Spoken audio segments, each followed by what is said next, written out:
molts temes per parlar d'aquesta sèrie. Primer de tot, bueno, el Palau increïble, eh? Jo he de dir que crec que és el millor ambient que he estat mai vivint en directe en un pavelló, eh?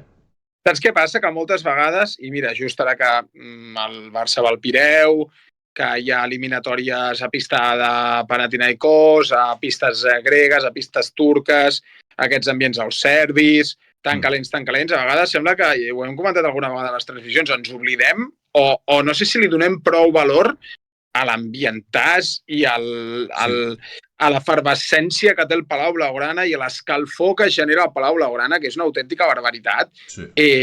Com el Palau pot generar un clima segurament més propi d'unes altres cultures basquetbolístiques, però quan arriben a aquestes latituds de la temporada generen uns climes xulíssims de bàsquet, estic totalment d'acord. Jo, el primer partit tenia al costat un periodista grec, Nicolaus Zervas, un grande, ens va fer així mig col·legues, i li comentava l'ambient i, bueno, clar, ell, periodista Olympiacos, tal, estava acostumat i em va dir, no, increïble ambient, és ambient de playoff time, em va dir, playoff time. Clar. No, i que insisteixo, perquè és, diguem, de la cultura més basquetbolística, més de l'oest o del sud d'Europa, sembla que sigui una cosa més, no? Més a l'oest que al sud, més, doncs no sé si més freda o menys tensa o el que vulguis, evidentment, només faltaria.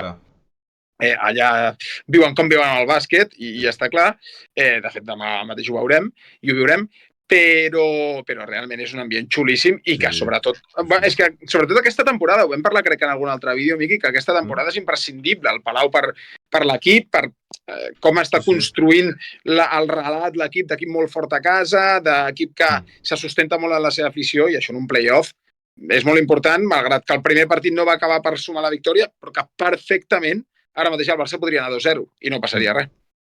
Seria interessant juntar molts jugadors i molts entrenadors i fer la pregunta de si veritablement, i si és veritat, fins a quin punt afecta el jugar en un ambient així, saps? Sí. Perquè clar, nosaltres mai ho entendrem.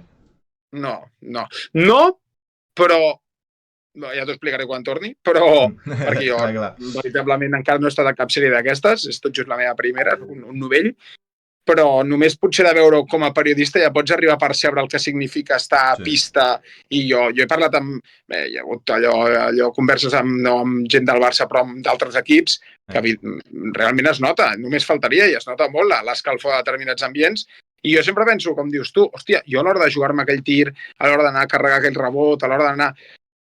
Compte amb el que et pot caure a sobre, perquè realment hi ha ambients que són molt calents. Bueno, ja ens explicaràs aviam què tal el pavelló de la pau i l'amistat. Ironia. Sí. Són graciosos els grecs. Bueno, comencem ja